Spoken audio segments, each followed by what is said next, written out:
누가이리봐. 하, 깨해봐. 파는 용모가니 해봐. 아야, 야 말아요 지제. 아도제, 아이디 하예 델리도 잘라니. 지제가 탱나라. 얌 누가이디에. 거의 타모 타. 과티기니네도 아고시다 홍아니 하예. 생바이로.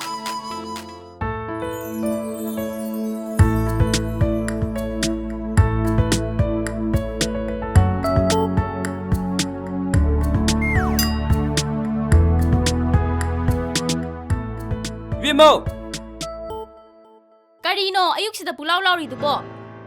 Aina han haidro na wanda aigi shampoo cream sizina gorona Kari nangi sel na lay bro imagi sel na lay bane aigi su saruk yauri ne. kaya danga khaba ngang mini ngang du macing ku hai Karino ne bunga bema Karino ne na chinu pa ma yungune mana ai shampoo cream se sizina gorona ha adam sizina ini ba na sanda karigino nang na dum ngang biri dubo ningon ni madi hayeng da ngai ri migi mayum da sakhi do ba na sanda kolge khar seng babu karigi nang na dum ngangi bano aduna mu hen warni hayeng magi na pada laga aigi hakjang ji mache mache shet aga chengalo Hey Mr. Mangal nang aigi mingse admai kro kono na chamur han hai khaba natra Thagi na thau masa khang na tawdri phau aigi ibung ni haina su ko roye. kari haiba yengoi bunga bema to o kai doroge na khoi ni bu imada hai bunga ima se thabak chatlage thengre yengoi nang ne mindagi chengdo amuk ta lorong ge re imada ye aina cheng lodi ba lambi daga khuchina ga yala ga cheng do porok toy ba yengamo ngamo ima ma chalalu na sandi college sakadabugi loisanduna leire ne bunga aduna pharabani ima ma hore halakpada mai pujara sani Mr. Mangal he chalu chalu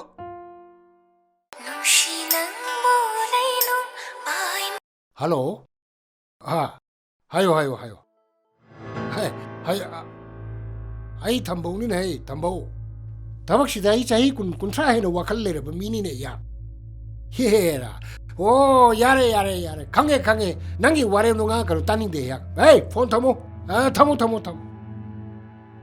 Tada, numit mga tarung nida ngaira basida. No, gi luhong bagi order du.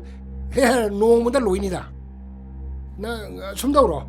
Na hayeng hito lo bula. Yare ko. Yera noi manaki tada amu do. Madi ai na sawa kabu ka mixture ga se. How gre na si ri babu ka ro na wari na me. Yera no mo la sham gi luhong du chalu ga halak padu da. Lohong badugi nunga madadi, ahandu sirene. Ha.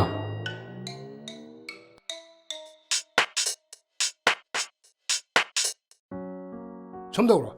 hayeng du hektar lo bulak piro. Yare ko. Pare.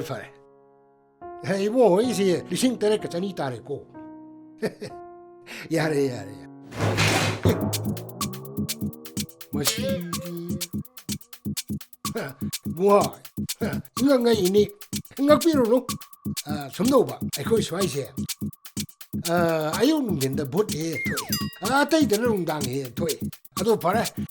Imo lengo, ai bot cium dah talu kaya. Baru bibiya deko. Hey, nang nungguin gipong amat talu besi ayuk dah. Masih pur bakok sih ya kaya lagi. ayo Macam ayo Hema kaino dah kang no. kaino mai ba pung ni cha phu bi ba Phu dah kaya no.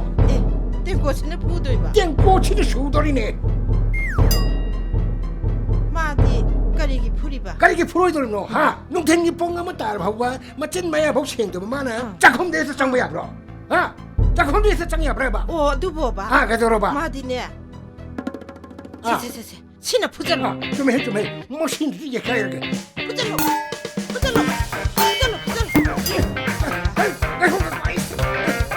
babu aku ai jela ke Hei, tuang tu. Ini masih tuang lu sendiri kata bini. Hei, ngo so dom ta hang toi mi hema Hello?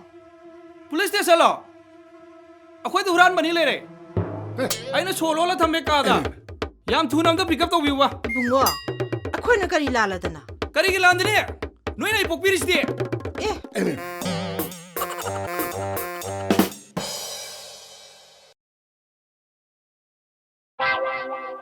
Kaidaurage namit tu lau thoga naya du lau lau ka lai duna 하이마.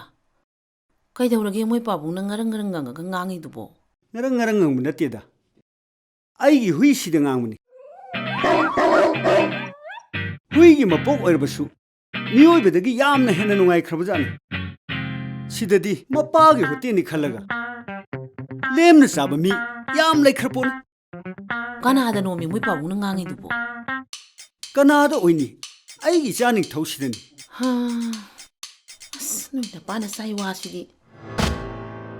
이마! 이마! ꯀꯩꯗꯧꯔꯒꯦ? ꯀꯩꯗꯧꯔꯒꯦ ꯕꯍꯥ? ꯀꯩꯗꯧꯔꯦ ꯍꯥꯏꯔꯣ? 영훈이, 나기 누빠나 이보. 이마기 멍멍디 까이 비스가 이노바. 깡대네. 이마는 마가 소염 꾸인 레미네. 지금 빨리 미네 이노바. ꯍꯣꯏꯅꯦ ꯑꯗꯨꯅꯕꯨ ꯅꯪꯒꯨꯝꯕ ꯍꯨꯏꯁꯦ ꯑꯩꯁꯨ ꯀꯃꯥꯏꯅ ꯊꯥꯛꯏꯅꯣ ꯈꯪꯗꯦ. ꯈꯪꯗꯦ ꯑꯩꯁꯨ ꯈꯪꯗꯦ. ꯈꯪꯗꯦ ꯍꯥꯏꯁꯤꯅꯤ.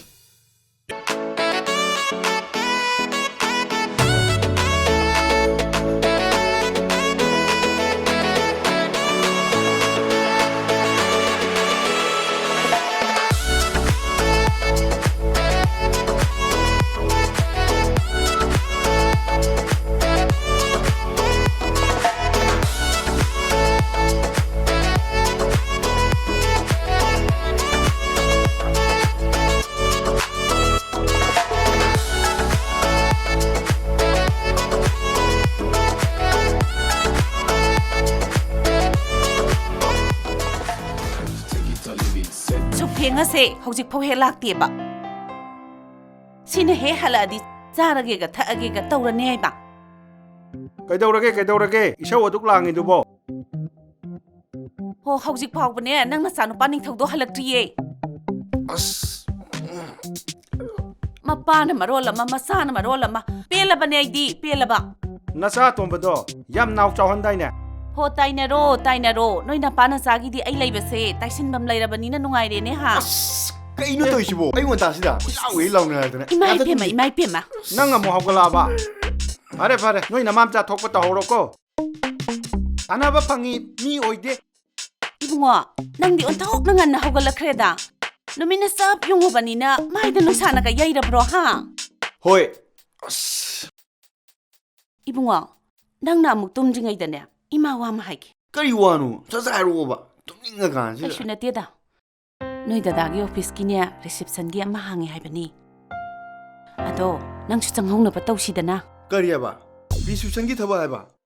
이마 아주 강이 나죠. 아이는 그레주에이션 ꯑꯩꯈꯣꯏ ꯗꯥꯅ 10 ꯄꯥꯁ ꯃꯥꯏ ꯃꯈꯥꯗ ꯊꯕꯛ ꯇꯧꯕ ꯍꯥꯏꯗꯨꯗꯤꯅꯦ ꯑꯣꯏꯗ꯭ꯔ ꯋꯥꯅꯤ ꯑꯩ ꯉꯝꯃꯣꯏ ꯑꯁ ꯌꯥꯝ ꯐꯕ ꯊꯕꯛꯅꯤꯅꯦ ꯑꯗꯨꯒꯤ ꯅꯪ ꯇꯧꯍꯧ ꯍꯥꯏꯕ ꯑꯁ ꯅꯪꯕꯨ ꯊꯕꯛ ꯑꯃ ꯆꯪꯍꯧꯕ ꯍꯥꯏꯕꯁꯤ ꯌꯥꯝ ꯐꯕꯅꯤ ꯆꯪꯍꯧꯅꯕ ꯇꯧꯁꯤꯗ ꯇꯣꯗꯩ ꯃꯥ ꯑꯁ ꯑꯌꯨꯛꯁꯤꯗ ꯉꯥꯛꯇ ꯇꯨꯝꯒꯦ ꯀꯥꯟꯅꯗꯕ ꯊꯕꯛꯇꯨꯗ ꯑꯁ ꯇꯣ ꯆꯠꯂꯣꯏ ꯃꯥ ꯑꯁ ꯉꯥꯛꯇ ꯇꯨꯝꯒꯦ ꯇꯧꯔꯤꯁꯤ ꯌꯦꯡꯉꯣꯅꯦ ꯌꯥꯝ ꯊꯦꯡꯃꯜꯂꯦ ꯀꯔꯤꯅꯣ ꯈꯔ ꯆꯥꯁꯤꯜꯂꯒ ꯑꯃꯨꯛ ꯇꯨꯝꯒꯦꯁꯨ ꯇꯨꯝꯃꯣꯏꯝꯅꯤ ꯅꯪꯕꯣ ꯑꯁ 이마 아이 나한테 뚱게 잘로봐. 호 파레 꿈나마 아렘바 ngaktani 노이나 tawning kusi loin tawro ho tawro 파레 boxing chanai he oide khangde noi thokpa tawro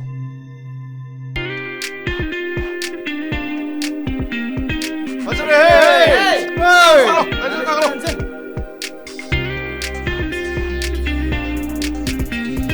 어이 정말 이거 맞으래 헤이 시간이 가버려. 가버려. 정말 저런 애야. 진짜 이거 이런 애야. 맞아.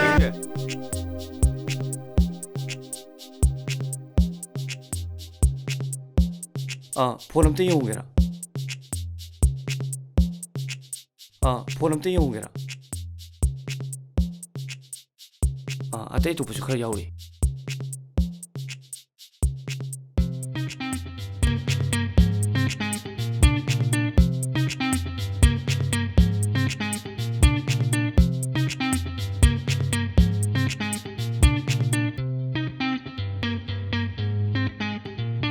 폰 아무튼 레기로. 이마 그다이데 폰을 해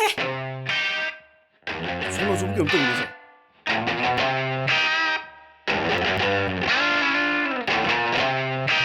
곰들어.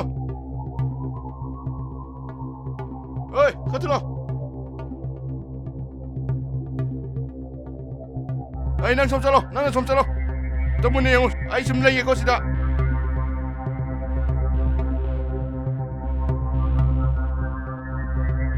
Phone ꯑꯝꯇ ꯂꯩꯒꯦꯔꯣ Ê, cây phone ơi, cha thôi khu phá anh thật sự là tên ꯑꯦ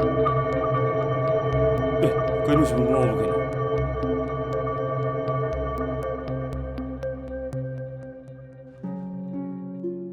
Hey, ibisau bi hoi kabok tu bo lising ma hai bana trane. ꯑꯣ ꯃꯥꯅꯦ ꯃꯥꯅꯦ Hoi ne, chumi ne. Hai pabong. Ye, kaya no. Chonga piro. Piro. Ai se pabong nek popi bi sam ore dine. Chonga piro chonga.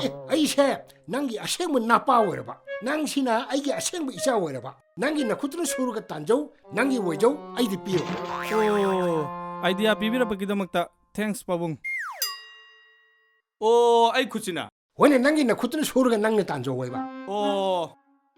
Gasidagine ai kuchina chura ta lage. Hey, bachi.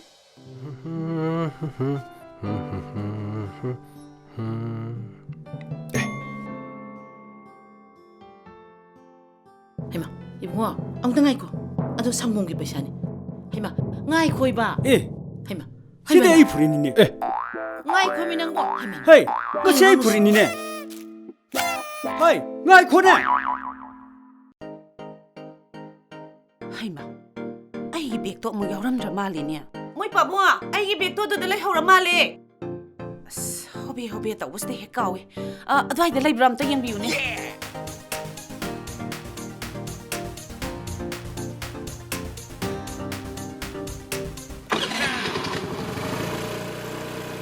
ꯑꯩ ꯊꯕꯛ ꯆꯠꯇꯣꯏꯅꯤꯅꯦ ꯃꯁꯦ ꯉꯥꯡꯁꯦ ꯀꯌꯥ ꯐꯠꯈꯤꯗ꯭ꯔꯕꯅꯣ ꯌꯦꯡꯉꯨꯅꯦ ꯃꯁꯦ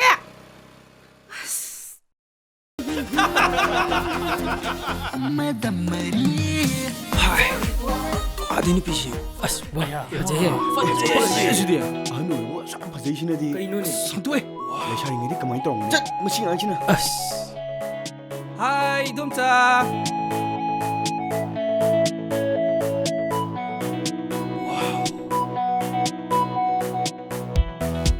Bubuas na pa sinjaw si Janong na thomage. ꯃꯥꯟꯅꯔꯨꯅꯨ ꯆꯠꯂꯁꯤ ꯂꯥꯛꯑꯣ Bye bye. Bye bye. ꯐꯖꯗ꯭ꯔꯣ ꯁꯤꯗꯤ ꯍꯣꯏ Okay. ꯏꯌꯥꯝꯕ ꯍꯥꯎꯕ꯭ꯔꯣ ꯑꯁ ꯆꯠꯂꯣ ꯑꯁ Zapro. ꯆꯥ ꯄꯨꯊꯣꯛ ꯆꯠꯂꯣ ꯇꯥꯃꯣ ꯆꯥꯃꯔꯤ ꯀꯅꯥꯏ ꯆꯥꯅꯣ ꯇꯨ ꯑꯥꯗ ꯇꯣꯡꯉꯤꯕ ꯃꯣꯏ ꯃꯤꯔꯦꯝꯁꯦ ꯑꯁꯤꯒꯤꯅꯤ ꯌꯥꯔꯣꯏꯌꯨ ꯍꯥꯟꯅꯒꯤ ꯁꯦꯟꯐꯧ ꯄꯤꯗ꯭ꯔꯤ ꯌꯥꯔꯣꯏ ꯑꯁ ꯇꯥꯃꯣ ꯅꯣꯡꯇꯛꯇ ꯇꯤꯟ ꯁꯤꯠꯂꯗꯤ ꯏꯃꯥꯏꯗ ꯇꯥꯕ ꯍꯥꯏꯁꯤ ꯃꯁꯥ ꯇꯥꯕ ꯅꯠꯇ꯭ꯔꯣ ꯑꯁ ꯇꯥꯃꯣ ꯌꯦꯡꯉꯨꯁꯤ ꯑꯩ ꯇꯧ ꯌꯦꯡꯉꯣ ꯃꯁꯤꯅꯤ ꯇꯧ ꯁꯥꯕꯨ ꯃꯁꯤꯗꯤ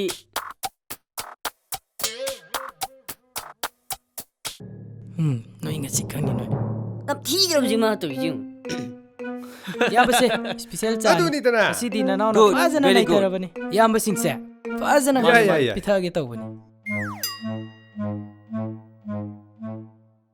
ꯍꯩꯁ ꯃꯁꯤ ꯏꯌꯥꯝꯕ ꯆꯥꯁꯤ ꯈꯨꯍꯥꯎ ꯑꯃꯅꯤ ꯀꯝꯗꯧꯒꯦ ꯆꯥꯗꯨꯕꯣ ꯍꯥꯎꯕ꯭ꯔꯣ ꯌꯥꯝ ꯍꯥꯎꯋꯦ ꯅꯨꯡꯇꯤꯒꯤ ꯑꯗꯨꯒꯨꯝꯕ ꯆꯥ ꯄꯤꯊꯛꯇꯣꯏꯅꯤ ꯍꯥꯎꯔꯝꯃꯅꯤ ꯅꯣꯏ ꯈꯨꯍꯥꯎ ꯑꯃꯅꯤꯍꯦ ꯍꯣꯏ ꯅꯨꯄꯤ ꯂꯩ Hey. ꯂꯨꯅ ꯌꯦꯡꯂꯛꯄ ꯃꯤꯠꯌꯦꯡꯅ ꯀꯔꯤ ꯄꯥꯈꯣꯡꯅꯣ ꯆꯥꯅꯤꯡꯂꯤꯕ ꯑꯉꯥꯡꯕꯁꯤ ꯐꯖꯗ꯭ꯔꯣ ꯆꯦ ꯁꯦ ꯇꯥꯃꯣ ꯃꯣꯏꯁꯦ ꯂꯩꯁꯥꯕꯤ ꯃꯆꯥ ꯃꯌꯥꯝ ꯂꯥꯛꯏꯉꯩꯁꯤꯗ ꯃꯣꯏꯒꯤ ꯑꯇꯣꯝꯕ ꯁꯦꯟꯗꯣ ꯊꯧꯔꯁꯤ ꯍꯥꯏꯔꯣ ꯊꯧꯔꯣ ꯇꯥꯃꯣ ꯊꯧꯒꯦ ꯑꯩ ꯊꯧꯒꯦ ꯑꯦ ꯏꯅꯥꯈꯨꯝꯕ ꯃꯆꯥ ꯃꯔꯤ ꯅꯣꯏꯒꯤ ꯁꯦꯟꯗꯣ ꯂꯨꯄꯥ 150 ꯁꯨꯔꯦꯅꯦ ꯍꯦ ꯍꯧꯖꯤꯛꯃꯛ ꯄꯤꯊꯣꯛꯑꯝꯃꯣ ꯂꯥꯏꯉꯩꯗ ꯄꯤꯊꯣꯛꯑꯝꯃꯣꯀꯣ Nupi ngamanga sahas lawar dana masih. ꯉꯥꯏꯈꯣꯏ ꯑꯩꯈꯣꯏ ꯉꯁꯤꯗꯤ ꯆꯣꯞꯄꯦꯗꯅ ꯍꯣꯏ ꯇꯥꯕ꯭ꯔോ ꯅꯣꯏꯗꯤꯅꯦ ꯁꯦꯟꯊꯔꯤꯁꯦ Haji pergi thagat cari. Aidi lising tara sepiden yaudre. Nang mo pito mo ko. ꯑꯁ ꯑꯩꯗꯤ ꯀ꯭ꯔꯦꯗꯤꯠ ꯀꯥꯔꯗ ꯉꯥꯛꯇ ꯁꯤꯖꯤꯟꯅꯩ ꯅꯣꯏꯅ ꯍꯦꯛꯇ ꯄꯤꯍꯧꯔꯣ ꯉꯁꯤꯗꯤ ꯕꯦꯡ ꯍꯣꯂꯤꯗꯦꯅꯤꯅ ꯅꯪ ꯑꯣꯏꯅ ꯄꯤꯔꯝꯃꯣ ꯏꯇꯥꯎ ꯍꯣꯏꯗ ꯄꯤꯊꯣꯛꯑ ꯂꯣꯏꯔꯦꯍꯦ ꯀꯩꯗꯧꯔꯒꯦ ꯏꯇꯥꯎ ꯑꯩ ꯄꯔꯁ ꯀꯥꯎꯍꯧꯔꯦ ꯑꯝꯇ ꯂꯧꯒꯦꯀꯣ ꯉꯥꯏꯈꯣꯏꯕ ꯑꯩꯁꯨ ꯂꯥꯛꯀꯦꯕ ꯕꯕꯥ ꯆꯠꯂꯨꯈꯤꯒꯦꯀꯣ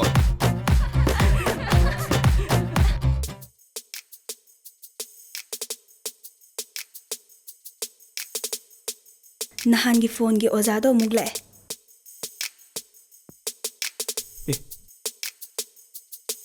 난 후란미만 믿는 거죠.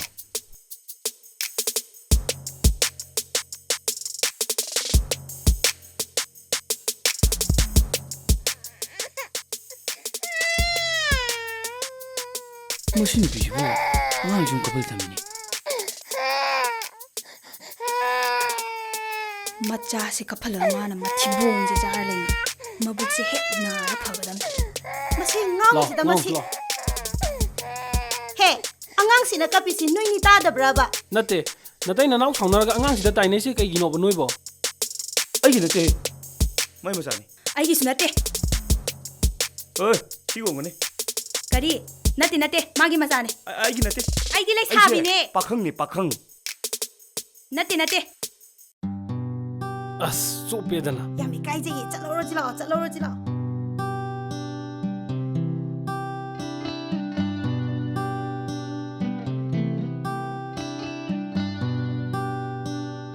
ꯀꯥꯏꯗꯩꯅꯣ?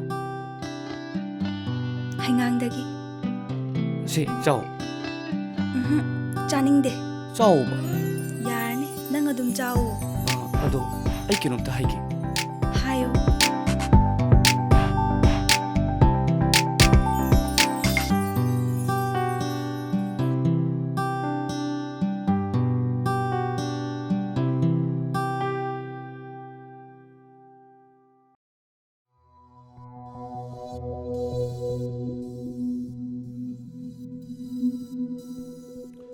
와우 스네이레 룩스티 톰tatro ꯂꯩꯒꯤ ꯃꯇꯨꯡꯗ ꯈꯣꯏꯃꯨ ꯏꯅꯕ ꯍꯥꯏꯁꯤ ꯍꯧꯅꯁꯥꯅꯤ ꯀꯩꯅꯣ 마니네 시 아기 월게 깨노 ꯌꯥꯔꯣꯍꯦ 아기 월게 깨도록 도스 ꯇꯣꯁ ꯇꯧꯒꯗꯕꯅꯤ ꯀꯩꯅꯣ 동네 지루지 ꯅꯪ ꯀꯅꯥ ꯄꯥꯝꯃꯤ ꯍꯥꯏꯔꯣ ꯑꯩꯈꯣꯏ ꯃꯔꯛꯁꯤꯗ ꯀꯅꯥ ꯄꯥꯝꯃꯤ ꯑꯄꯥꯝꯕ 야레세 폰 넘버도 필요 폰 넘버 아스 넘버 하나 필요세 넘버 하나 필요세 하이레케코 9856 이거는 스피드 하고. 7 이거는 필요 없고 그래. 야레코 하이마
마기 가자시 ꯌꯦꯡꯕꯗ ꯑꯩꯒꯤ ꯊꯃꯣꯏꯒꯤꯁꯦ ꯆꯣꯔꯒ ꯂꯣꯏꯅ ꯐꯨꯜꯂ ꯁꯤꯗꯧ ꯃꯥꯜꯂꯦ.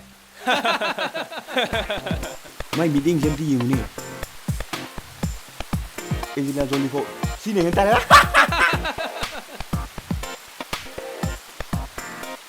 마이 되게지 이용네 우라 스키라네 왔다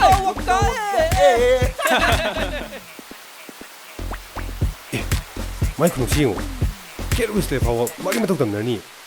좀 ꯉꯥꯏꯈꯣꯗ ꯉꯁꯥꯏꯗꯒꯤ ꯑꯩꯉꯣꯟꯗ ꯀꯣꯏꯇꯥꯟ ꯇꯥꯟꯅꯔꯝꯃꯒ ꯏꯃꯥꯟꯅꯕꯤ ꯂꯥꯛꯄꯁꯤꯗ ꯂꯣꯏꯅ ꯑꯣꯝꯁꯤꯟꯅꯈꯤꯅꯦ ꯑꯩꯕꯨ ꯌꯥꯝ ꯍꯤꯕꯒꯤ ꯇꯥꯏꯞꯇ ꯅꯣꯏ ꯐꯣꯟꯁꯤꯡꯗꯣ ꯂꯣꯏ ꯂꯧꯊꯣꯛꯅꯔꯣ ꯁꯦ 이바니세 포토 가봐가 예행어봐 까나네 헨 예행어봐 야래도 ꯉꯥꯏꯈꯣꯍꯦ ꯑꯩ ꯌꯥꯝ ꯄꯦꯟꯗꯦꯗ ꯑꯩꯉꯣꯟꯗꯒꯤ ꯁꯛ ꯐꯖꯕ ꯅꯪꯅ ꯀꯌꯥꯝ ꯍꯦꯜꯂꯗꯅ ꯃꯣꯏꯅ ꯍꯥꯏꯁꯦ ꯅꯪ ꯌꯥꯅꯤꯡꯕ꯭ꯔꯥꯕ ꯅꯪꯅ ꯍꯦꯜꯂꯦꯕ ꯐꯖꯕ ꯌꯥꯔꯕ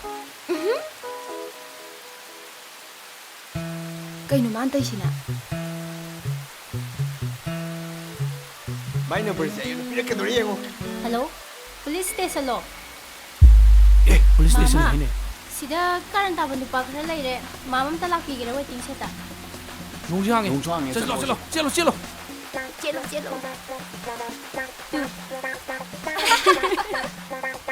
ꯅꯣꯡ ꯍꯥꯡꯉꯦ ꯅꯣꯡ ꯍꯥꯡꯉꯕꯅꯤꯅ two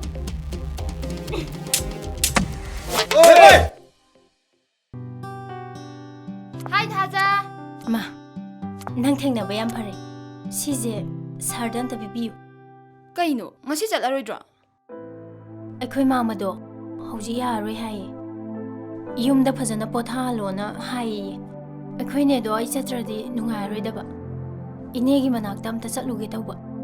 이다 시디 나는 그대로 찾는 눈빛이더니 또 아들라이지 까이데 누피노 하이시보. Hoi, chatlukhigi. Ayah. Asidi pas stand up. Mobile number ki mohta.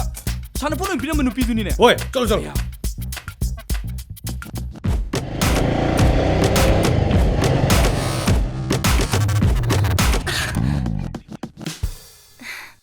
Hi. Hi. Nahandi machu tha chengrene. Ngasi di kadai di chengre. Aikoi sibu nangna kem usita bai wani ne. Swai se. Akoi iram ne. Akoi lekai. 소이데디네 아코이는 네발리지 낭나 간비오 라르수 레카이시데디 까남타 톨라로. Nang busida aikoi ni ikai ba PBI. Haiju haine dida. Hei, tum leu. Wari ngang loradi ai su khara ngange dana. Nakhoi mari se. Nasak singche. Loina hero male. Ado ngang thorak padadi zero. Bas tin du da noina Hollywood ki heroine malika na ingonda haibadu.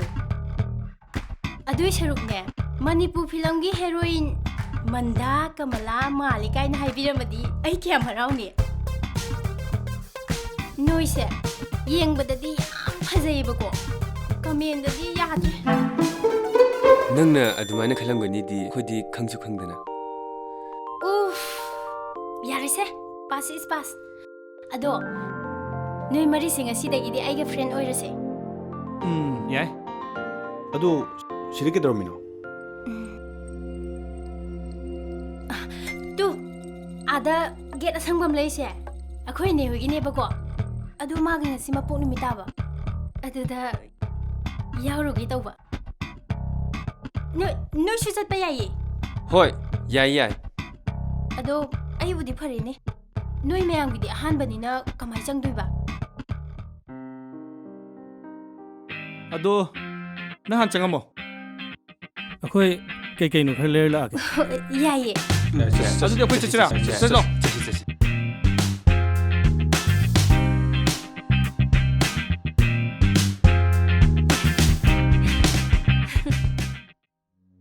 Ine, chatkibabu kanana khamba ngamdoino. Hujikti aikhoi mayam leisidi. Kaisu khalulanu.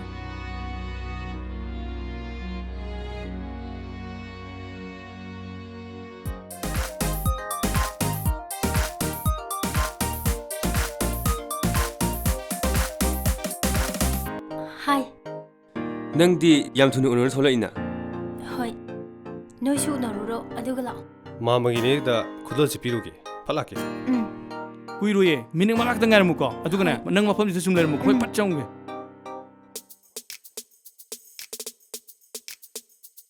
Hi, Ine. Hi, Ine. Hello, everybody. Wish you a many happy return of the day. Nasi gini misya, nunti ke lakpuyo.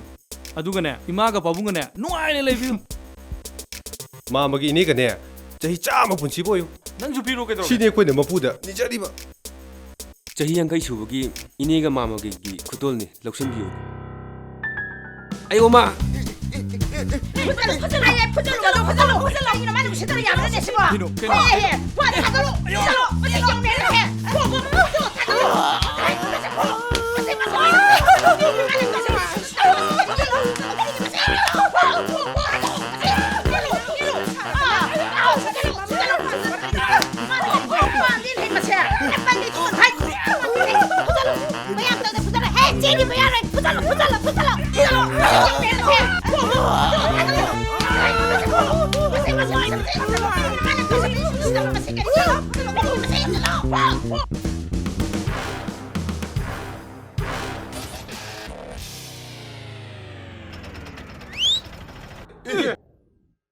Ngasisu akoi mari sanara chakhraba.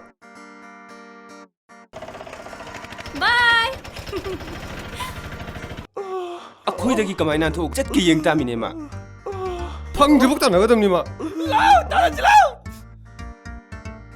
ꯑꯦ ꯅꯣꯏꯁꯤ ꯀꯩꯗꯧꯔꯤꯕ ꯍꯥ ꯀꯩꯗꯧꯔꯒꯦ ꯅꯃꯥꯏꯗꯣ ꯀꯩꯗꯧꯔꯒꯦ ꯉꯥꯏꯈꯣꯅꯦ ꯉꯥꯏꯈꯣꯅꯦ ꯃꯣꯏ ꯃꯔꯤꯁꯤꯅ ꯁꯤꯗ ꯉꯥꯎꯔꯤꯕ ꯑꯗꯨꯁꯨ ꯑꯩ ꯈꯪꯍꯟꯗꯕꯤꯗ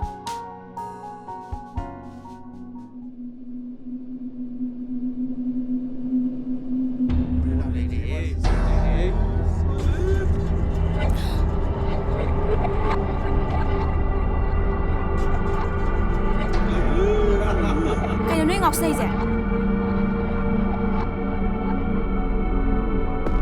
꺼질러 꺼질 거 이 으시다봐. Kaya ano tayo 타도 타도. 또 왔듯이 타도. 이마.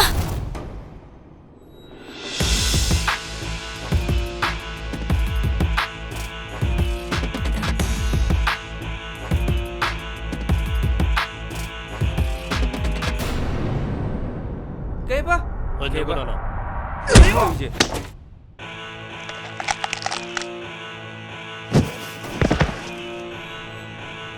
세, 바로 세. 너가 사양 파기다이네. 콩들아.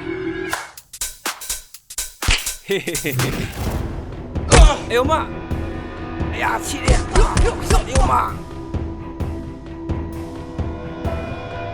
에이 엄마 에이고 너 마이크 너 젠기노 나. Hey, ngako. Thom thật kiến khắc này chứ. 호기게 너. Hey, thom thật cái lối mà. 에이고 에이고 에이고 에이고 에이고 에이고 나망아 소프라. 속브라 아 에이고 에이고 마 에이고 하나 들어가 아이는 푸기부터 나란 거니까 에이고 이따 같이 저녁에 들어게 거의 너무 저럴 거네 이따 같이 저녁에 들어게 에 살해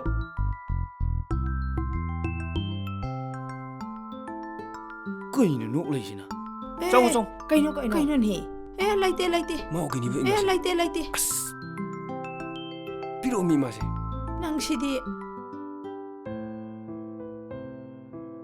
이따 같이 저녁에 들어게 알로리 이따 Se sidang loro se. 로 필요시야 Yade. 정우성 멀웅성 짤룩히게 이따 짤슬라 이마 짤룩히게 짤슬라 아이는 그 애나 이마 아이는 꼭 덕분이네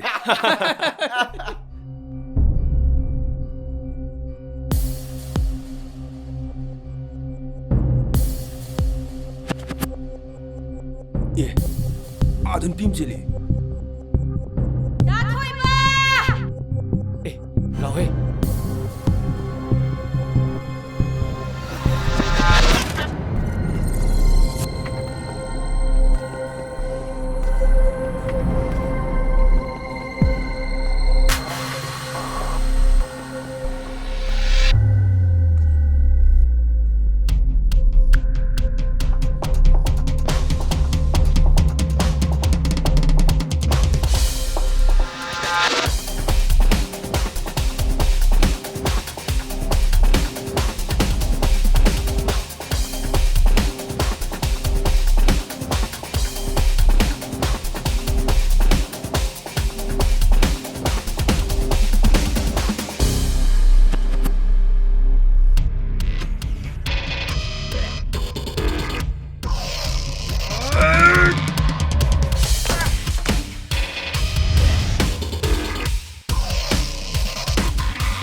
실례래. 헐!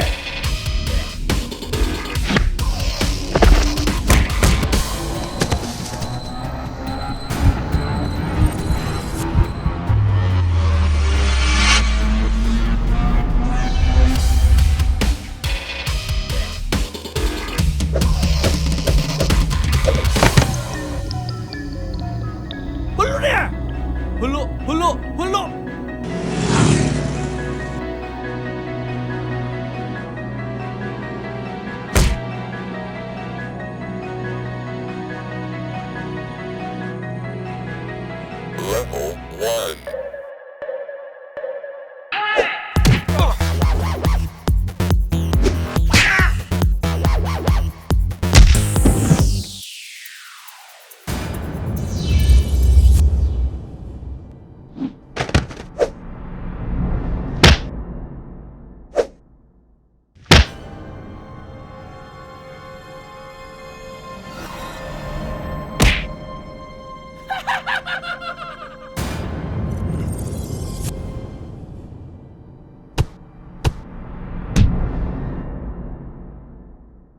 야!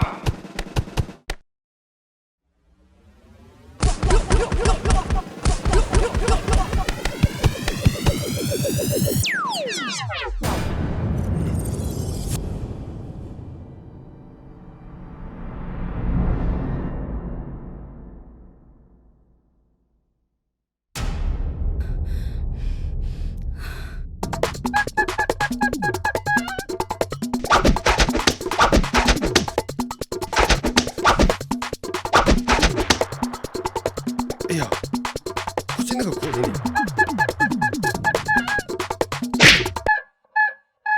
강불능.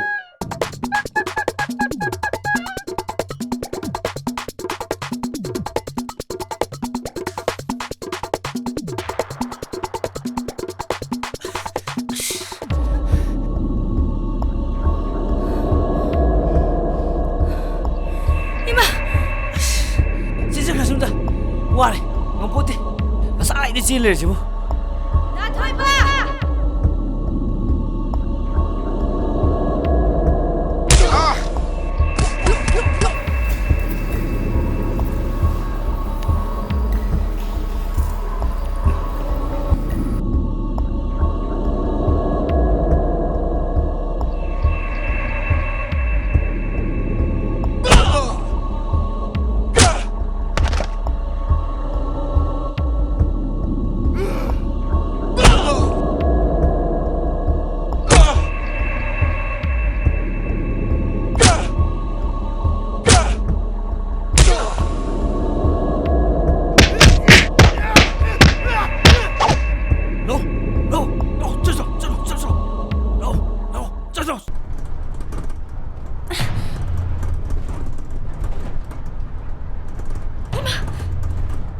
Kari hai badale. Cell phone. Police station. Ma magi inega gi chahi ang kai subagi. Mabuk kumon. akhoi mari bu pudong ti bata halaga nang yam line lot kan khanba nang bo khoise kemta kidrabo nang chat piaroi nupi engang da karan taba chalo Ah. Atumai tau kunu ne matung ba.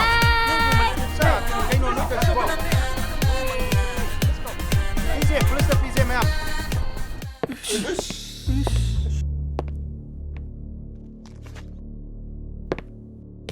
Sorry sir, akhoi di yum da hanjabani. asengmani sir akhoi din pilak na bagi wakhal ga amta lejede dumne buran ba hatta ba taw midi ai kai su saudi adubu oi de wangang labdi ai sungya yaro nongma nupa man nupi amada yam thin langna ba maduda ai na pharaga lokap manungda lai khai ba sidi akhoi yam lan gre sir akhoi chachar ge sir ngakho noi di bus tu ke de bu tu ni ba as hai asum madu chasal hayo Sir, akhoi yum da hanjar pane sir. karam bus da 자 각신기 버스터니 sume ko chumi sir aseng mai ni ko asengmani 자 aroi moi na hangsini aseng madu chasal hayo Ai mai mama pala wasa isini. cio 베리 쇼니 자 confidence confidence sir soidre 소이드레 서 chumiko 아춤바이네 서 chumme kaina oi noine tongi bus di sujanpur ki bus ni ne noi ga sumaina ngana dana leibana di kana ro oi se bari se lokam nung nam chalo akhoi mari yam 람라제레 서 akhoi bomda thadok 아코임도 타도 바봉 oi nang di side ke ulai 아이기 로홍버기 인바이테이션도 바봉이 그러 갈래 합주다 아이 부저럭버네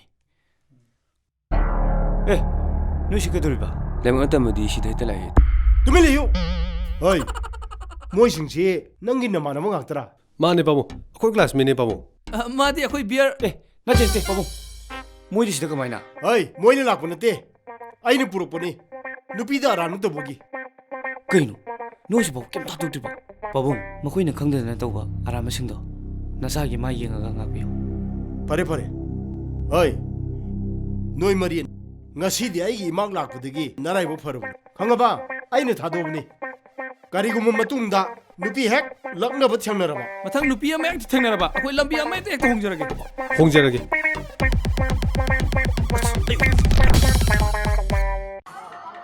noi su lai dana chang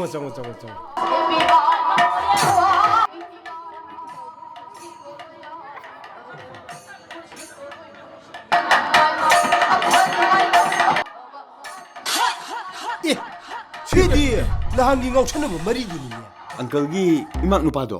akhoi gi imana aduna hoti uncle su 거기디 바봉 따르네 noi mari gi ngau chana ba do tawra di ai de noi mari she pulap mahan udon nupi gi lebam di somdani noi di changbu ya de ko nupa gi ne somda lebani ko somda chang ko noi phaja phaja na layo kari gum noi ne ngau chana ra ba ai gi li chay mu du khang ni dana chang janjarugi babong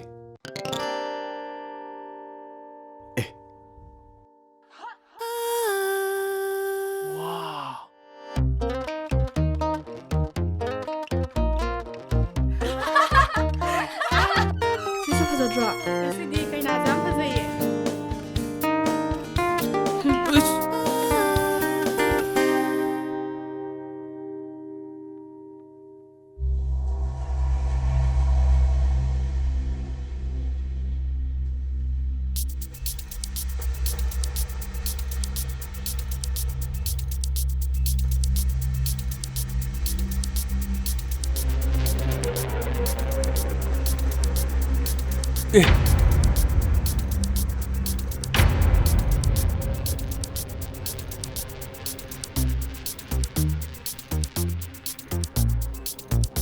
ngasidi kaina jam fazaye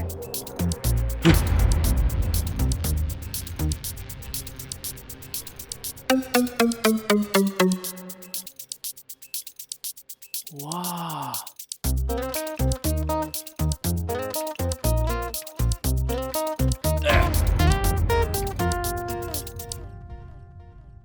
Hello. Bye-bye.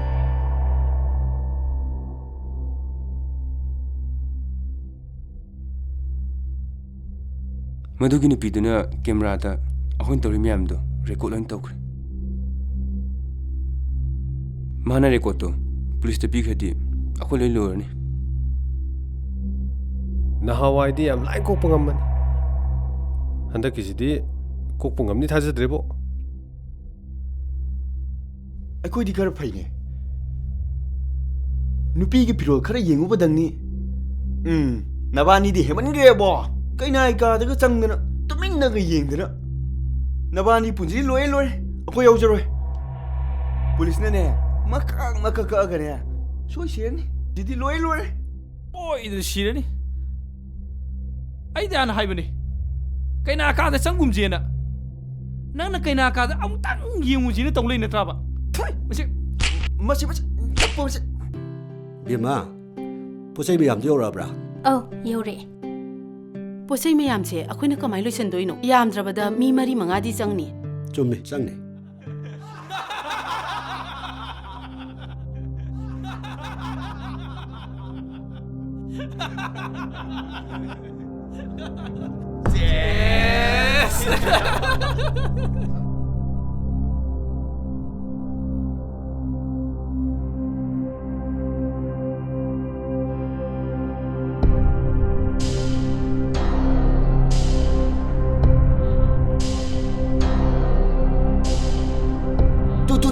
아다 사무 마자 암 라이도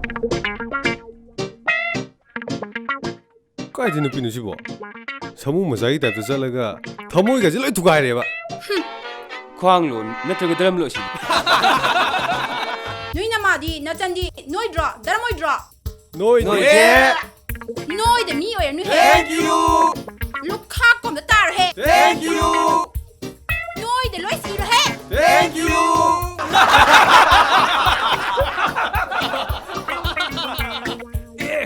아들 깨락 잡힘 라이네.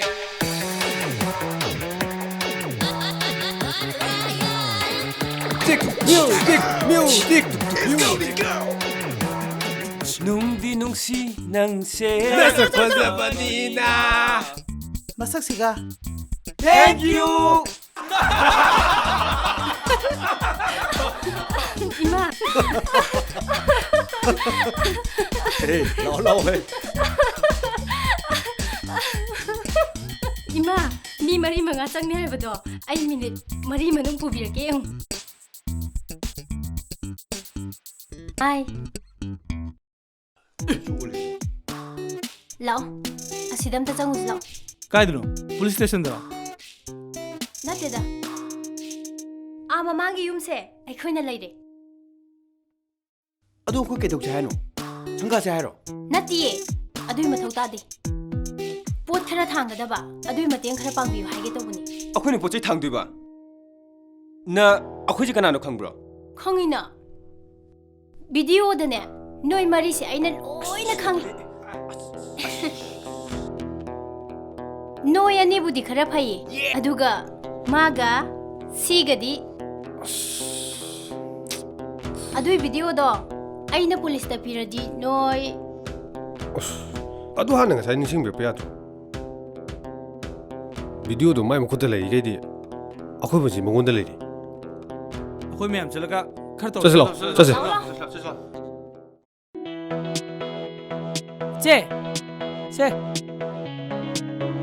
제 모이디 시데 cây đúng lại mà 좁거든 멈 라이네. 좁드나 보네 보탕 ta thôi idea am leire pojai thangda pictu gi mateng lok de yadre noi bu supervise tong na ba 거리 북한 왕과 빅스 빅스기 맞동 있는 바 아코이나 ôi Rồi con ơi dumai han food khaim tang wang su magi khudom bi ma ton jida video photo do thambadi xe ha xe noi mari jagoi ge sani ne 시기 구도미도 똥디바 마시 농시바나 농시바나. sia draw horo come on boys follow me 예. Watari bro. Somda buda thok piro. Cái đâu ra? Cái đâu là kia mu? Ai se lecturing e da kayam bijarakki. Cái sao đi vậy? nana ingoda lamnak pa na pamsa singdune À, cái này. Na khoi na lai ba thabak to hana lo chalo. Makha ta ba di ai na ke da gu yong. Ê, nang su de lep la lu lo. 농시나 마마로 같이 내고 야로 이번 놈이 따르나. ê sum lip tu na lại nè nói ai cái cụ đôi mà tôi đây là em xin nói cầu đấy Mr. Ngamba nang na siar mẹ em xin mà phẩm sao nó luôn Mr. Hen thôi nang na chắc cũng kịp cho mẹ em đó tham một chút hello tham một chút lo Mr. Mangan nang na chắc cũng kịp có lịch trình đó mà phẩm sao nó tham một 아이는 15세 TV 영상 다 뭐해라 hey bang tas bin mut TV mà thắc tham một cái này hey chalo banda banda một chút chalo 자, 우리 전문으로 짜는 분이네. 에, 제, 가들로.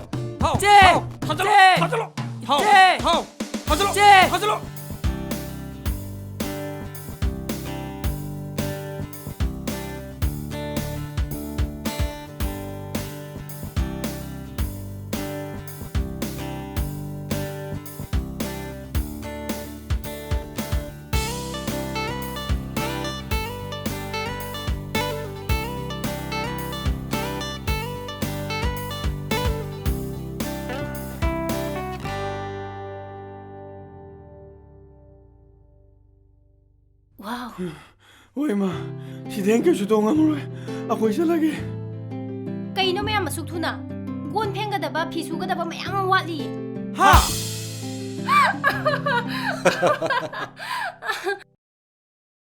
ꯑꯦ ꯀꯩꯗꯧꯔꯦ ꯅꯣꯏ ꯃꯔꯤꯁꯤ ꯇꯨꯃꯤꯟ ꯇꯨꯃꯤꯟ ꯐꯝ ꯂꯩꯔꯗꯤ ꯍꯥ ꯆꯣ ꯆꯣ ꯀꯩꯗꯧꯔꯒꯦ ꯅꯨꯄꯤ ꯊꯤꯕ ꯅꯨꯄꯥꯅ ꯑꯩꯈꯣꯏ ꯄꯨꯟ ꯌꯥꯗꯦꯕ ꯆꯣ ꯅꯨꯄꯤ ꯊꯤꯕ ꯅꯨꯄꯥꯅ ꯑꯩꯈꯣꯏ ꯄꯨꯟ ꯌꯥꯗꯦ ꯆꯠꯂꯣ ꯑꯣ ꯌꯥꯔꯦ ꯑꯩ ꯆꯠꯂꯦ ꯆꯠꯂꯣ ꯐꯣꯟ ꯇꯧ ꯐꯣꯟ ꯇꯧꯔꯣ ꯍꯥꯏꯕ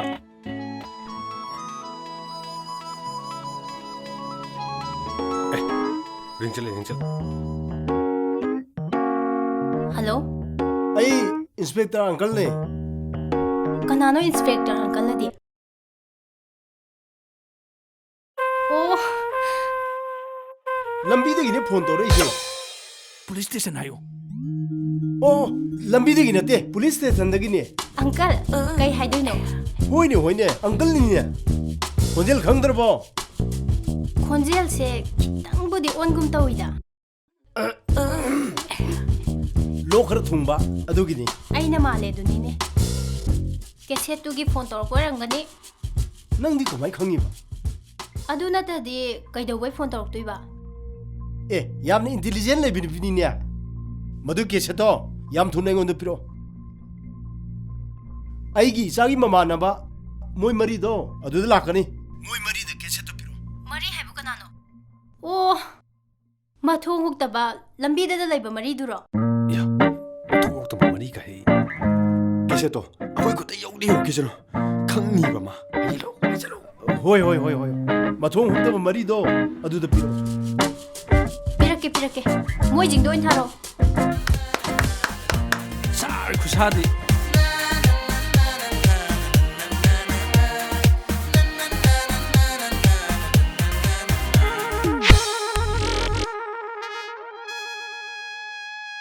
ꯑꯃꯥꯡꯕꯅꯤ ꯁꯤꯗꯤ amangoni sidi 참근하게 삼느리 ꯆꯠꯂꯣ ꯗ꯭ꯔꯦꯁ ꯍꯣꯡꯇꯣꯛ ꯆꯠꯂꯣ ai chi song ke ngata ngaram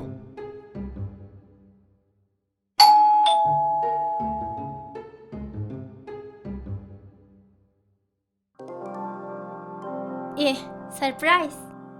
Hojikta phone torok ngari yam thuna lai na noide. ꯍꯥꯏ ꯉꯥꯏꯈꯣ ꯁꯤꯗꯤ ꯅꯍꯥꯟꯒꯤ ꯉꯥꯎꯁꯟꯅꯕꯁꯤꯡ ꯍꯣꯏ ꯅꯣꯏꯗꯤ ꯁꯤꯗ ꯀꯩꯗꯧꯔꯤꯕ ꯑꯩꯈꯣꯏ ꯃꯦꯗꯥꯝꯁꯤꯒꯤ ꯂꯚꯔꯁ ꯉꯥꯛꯇꯅꯦ lovers nate labor have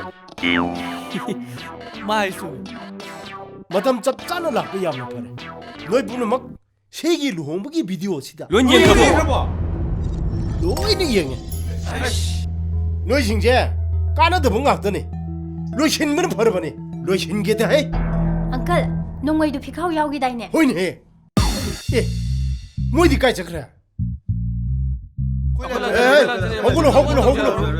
ꯍꯧꯒꯠꯂꯣ ꯅꯣꯏ ꯂꯨꯍꯣꯡꯕꯗ ꯐꯣꯇꯣ ꯀꯥꯞꯄꯤꯕ ꯚꯤꯗꯤꯑꯣ ꯀꯥꯞꯄꯤꯁꯤ ꯀꯔꯤꯒꯤꯅꯣ ꯈꯪꯕ꯭ꯔꯥ ꯁꯤꯅ ꯏꯃꯥꯟꯅꯕꯅꯤ ꯁꯤꯅ ꯃꯔꯤ ꯃꯇꯥꯅꯤ ꯁꯤꯅ ꯑꯩꯒꯤ ꯈ꯭ꯋꯥꯏꯗꯒꯤ ꯅꯛꯅꯕ ꯂꯨꯅ ꯇꯤꯟꯅꯕꯅꯤ ꯍꯥꯏꯕꯗꯣ ꯈꯪꯅꯅꯕ ꯚꯤꯗꯤꯑꯣ ꯐꯣꯇꯣ ꯀꯥꯞꯄꯤꯕꯅꯤ ꯑꯗꯨꯒ ꯅꯣꯏꯗꯤ ꯂꯨꯍꯣꯡꯕꯗꯤ ꯂꯥꯛꯏ ꯑꯗꯨꯒ ꯚꯤꯗꯤꯑꯣꯁꯤꯗꯗꯤ ꯑꯃꯠꯇ ꯌꯥꯎꯗꯦꯅꯦ ꯃꯇꯨꯡꯗꯗꯤ ꯂꯨꯍꯣꯡꯕ ꯆꯠꯂꯕꯗꯤ ꯅꯣꯏ ꯂꯣꯏꯅꯃꯛ ꯚꯤꯗꯤꯑꯣꯗ ꯁꯣꯏꯅ ꯎꯖꯔꯒꯦ ꯌꯦꯁ ꯑꯣꯀꯦ ꯐꯔꯦ ꯏꯕꯦꯝꯃ ꯑꯗꯨꯗꯤ ꯑꯪꯀꯜ ꯑꯃꯨꯛ ꯌꯧꯔꯒꯦ Hoi uncle.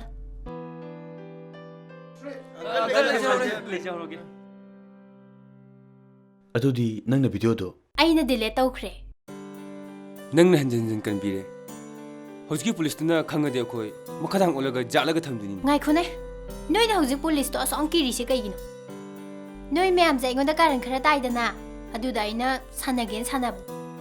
Adu lo ikaungnarase. Ngasidagi de khoi afaba friend namu orase. Aigi ming thaja. Hauji ai ISTV da reporter kam cameraman oina leiri. ꯍꯥꯏ ꯑꯩꯒꯤ ꯃꯤꯡ ꯉꯥꯟꯕ Hi. ꯍꯥꯏ aigi ming tontin Hi. ꯑꯩꯒꯤ ꯃꯤꯡꯅ ꯃꯉꯥꯜ Hi. ꯍꯥꯏ ꯑꯩꯒꯤ ꯃꯤꯡ ꯍꯦꯟꯊꯣꯏ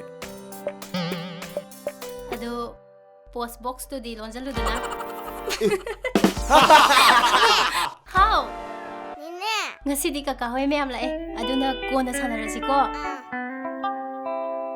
ꯑꯗꯣ ꯉꯁꯤ ꯑꯩꯈꯣꯏ ꯃꯌꯥꯝ ꯊꯦꯡꯅꯕꯒꯤ ꯑꯩ ꯇ꯭ꯔꯤꯠ ꯇꯧꯔꯒꯦ ꯂꯥꯛꯑꯣ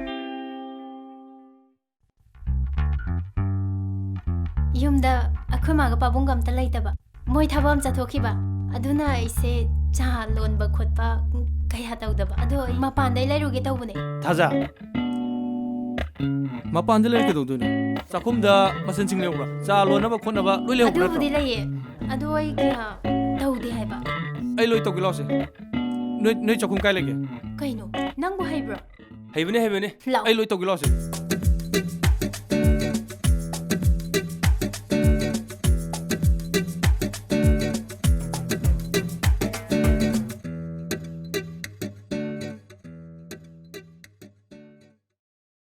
ꯆꯥ ꯊꯛꯄꯤꯒꯗ꯭ꯔꯥ ꯍꯥꯎꯕ ꯌꯦꯡꯉꯨ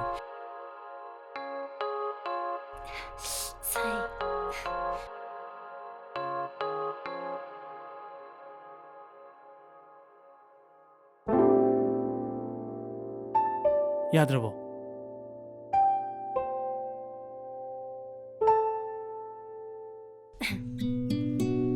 ꯌꯥꯝ ꯍꯥꯎꯋꯤ ꯁꯤꯗꯤ ꯉꯁꯤꯕꯨ ꯑꯩ ꯁꯨꯃꯥꯏ ꯍꯥꯎꯕ ꯆꯥ ꯑꯃꯨꯛꯇ ꯊꯛꯈꯤꯗ꯭ꯔꯤꯌꯦ ꯃꯌꯥꯝ ꯊꯛꯑꯣ ꯑꯁ ꯉꯥꯏꯈꯣꯍꯦ ꯏꯃꯥ ꯌꯥꯝ ꯃꯇꯥꯡ ꯆꯥꯅ ꯂꯥꯛꯏ ꯁꯦ ꯁꯤ ꯑꯝꯇ ꯌꯦꯡꯉꯨꯅꯦ ꯆꯥꯔꯥ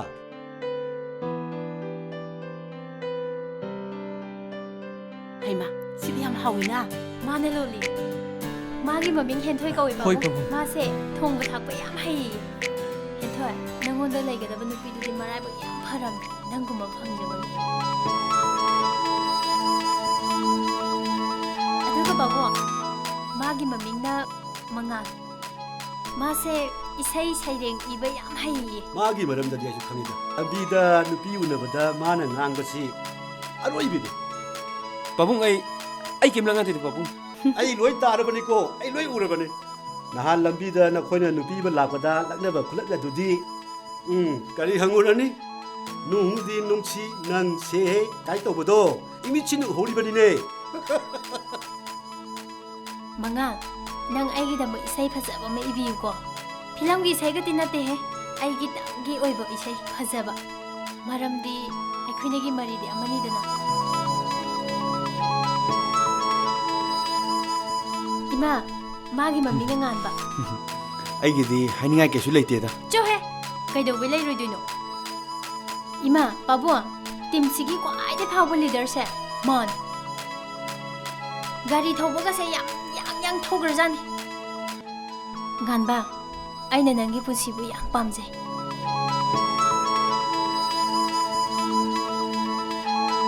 아자 세 이마 바바다 암다 색 따오버세 세 붕껏 뜨는 시도래버세 마기 ꯃꯃꯤꯡꯅ ꯇꯣꯝꯊꯤꯟ ꯑꯗꯨꯒ 마디네 미기 콘젠 사버가 구하야마 ꯕꯦꯝꯃ ꯑꯗꯨꯗꯤ ꯌꯥꯝ ꯐꯔꯦ ꯁꯤꯗ ꯅꯃꯥꯟꯅꯕꯁꯤꯡꯁꯦ ꯂꯣꯏꯅ ꯊꯦꯡꯅꯔꯦ ꯑꯁ ꯑꯩꯗꯤ ꯉꯁꯤ ꯉꯔꯥꯡꯒ ꯈꯪꯅꯕ ꯅꯠꯇꯦꯗ ꯄꯥꯕꯨꯡ ꯃꯣꯏꯗꯤꯀꯣ ꯕꯁ ꯁ꯭ꯇꯦꯟꯗ ꯍꯥꯟ ꯉꯥꯏꯈꯣ ꯃꯃꯥꯡꯒꯤꯗꯨ ꯅꯤꯡꯁꯤꯡꯍꯜꯂꯛꯑꯅꯨ ꯑꯁꯨꯛ ꯅꯨꯡꯉꯥꯏꯕ ꯅꯨꯃꯤꯠꯁꯤꯗ ꯅꯨꯡꯉꯥꯏꯕ ꯋꯥꯔꯤ ꯑꯗꯨꯝ ꯁꯥꯟꯅꯁꯦꯕ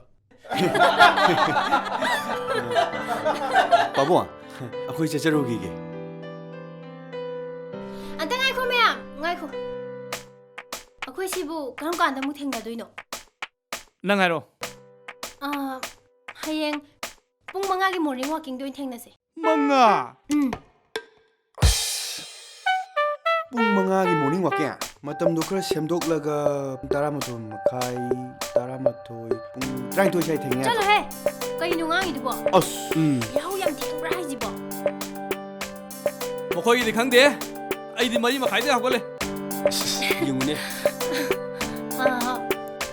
ꯑꯗꯨꯗꯤ ꯐꯔꯦ ꯍꯌꯦꯡ ꯄꯨꯡ 5ꯗ ꯑꯣꯏꯅ ꯊꯦꯡꯅꯔꯁꯤꯀꯣ ꯃꯌꯥꯝ ꯌꯥꯔꯦꯀꯣ ꯆꯠꯁꯤ ꯍꯣꯏ ꯄꯥꯕꯨꯡ 후란다! ꯑꯩꯕꯨ ꯍꯨꯔꯥꯟꯕ ꯀꯥꯏꯅ ꯍꯧꯖꯤꯛꯁꯤ ꯄꯨꯡ 4 ꯇꯥꯔꯕꯅꯦ ꯑꯩꯅ ꯍꯣꯔꯦꯟ ꯋꯥꯛꯀꯤꯡ ꯍꯜꯂꯛꯄꯗꯀꯣ ꯁꯪꯒꯣꯝ ꯌꯦꯔꯨꯝ ꯂꯐꯣꯏ ꯂꯣꯏ ꯊꯅꯝꯃꯣ 네, 너만 잘했어, 너만 잘. 고! 이마도ꯉꯁꯥꯏ 한잔 ꯍꯧꯗꯣꯛꯑꯕꯅꯦ ꯇꯥꯗꯦ ꯍꯧꯖꯤꯛꯁꯤ ꯄꯨꯡ 4 ꯇꯥꯔꯕꯅꯦ ꯌꯥꯍꯧ ꯊꯦꯡꯖ ꯇꯨꯝꯕꯤꯍꯧꯔꯣ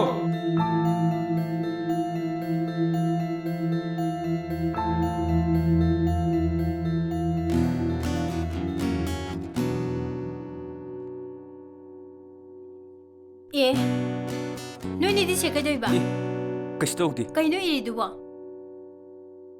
ꯑꯝꯇ ꯌꯦꯡꯒꯦ ꯄꯤꯔꯛꯑꯣ ꯏꯇꯥꯎ ꯌꯦꯡꯍꯜꯂꯣ ꯀꯩꯗꯧꯔꯒꯦ ꯑꯁ ꯄꯤꯔꯛꯑꯣꯃꯤ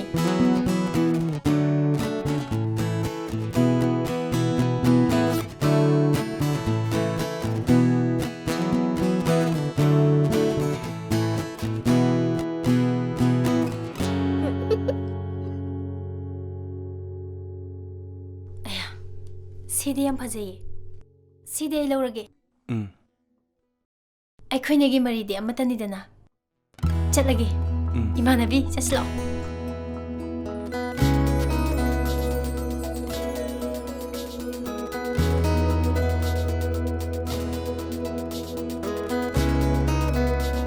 모이 머리시나 시다 마우리바 4-in-1 아무도 머리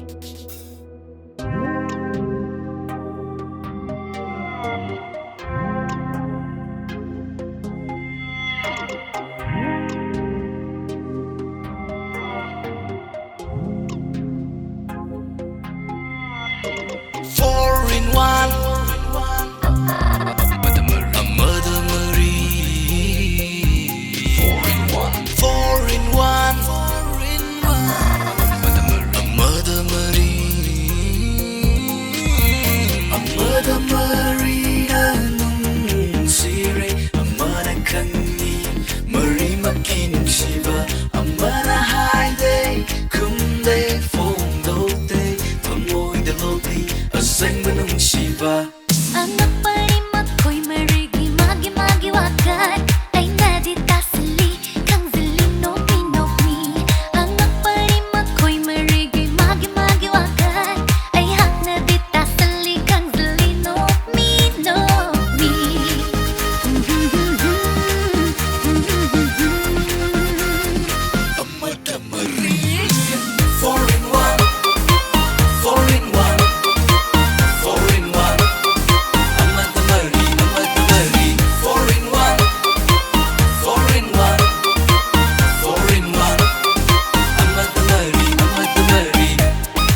papi, esta cosita. Dame tu cosita, dame tu cosita, dame tu cosita, dame tu cosita.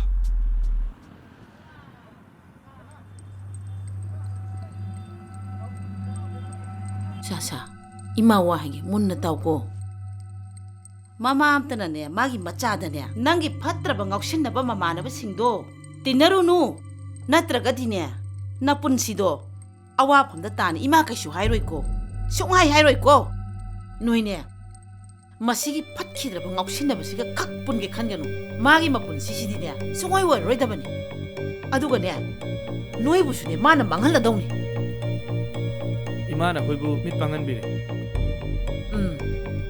마시기 누파시디네 너희 문나 따오고 마시디네 얌 사티바 마후 부바 린구바니 강아브라 이마 아이코디 나가이 강무디 마디 아이코디 망한 나보 오이래 하이 자사 이마와 하기 나 거기디네 니네수 크라 팡바야 강아브라 아시기 후이시디네 까나함다는 수비비로 자 토해 살다 나 석신지가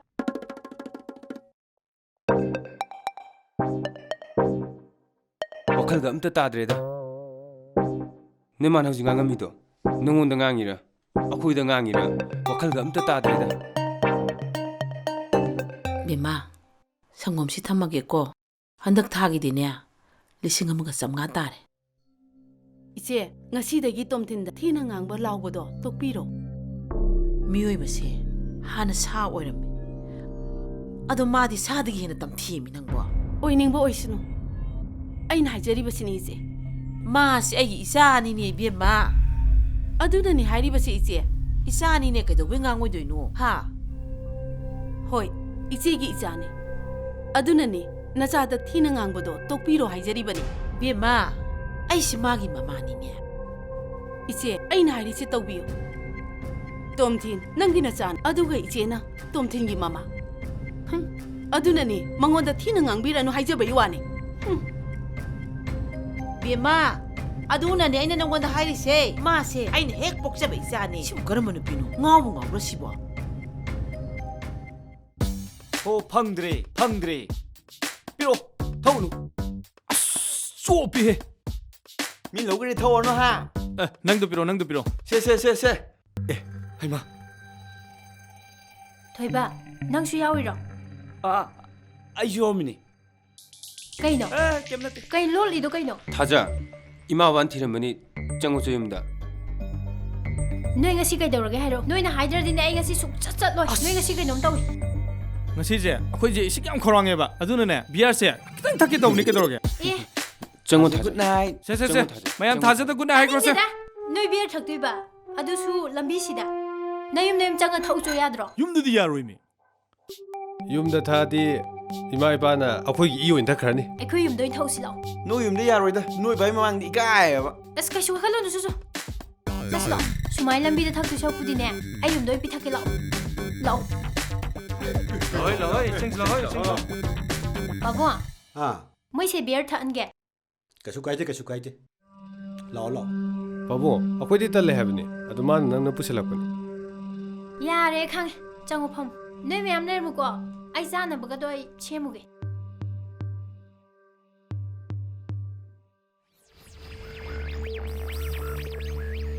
시기 우지 한거 upu munungda nungwele bro glass leibani glass enjoy lao 정선 로 lao ma noi se pang dir ba se horo acha ba kitanga bro ki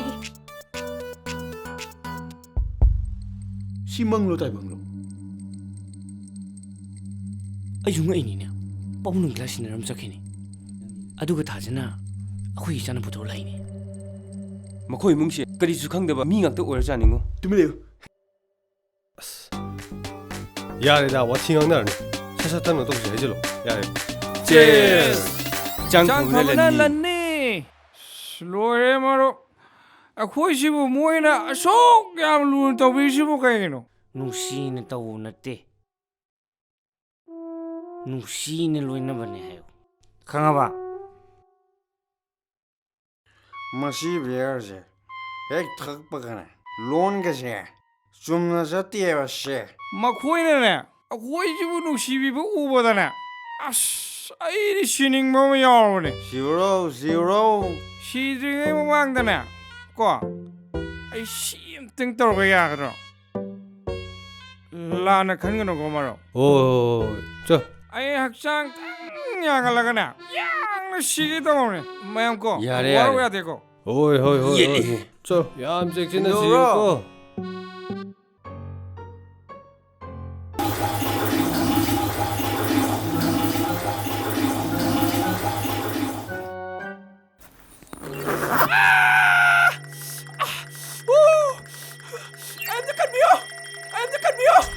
아하! 손들이 버저래 ꯅꯪ ꯋꯥꯟꯗꯒ ꯀꯩꯅꯣ ꯁꯤꯗꯣꯛꯇꯣꯔꯤꯁꯤꯅ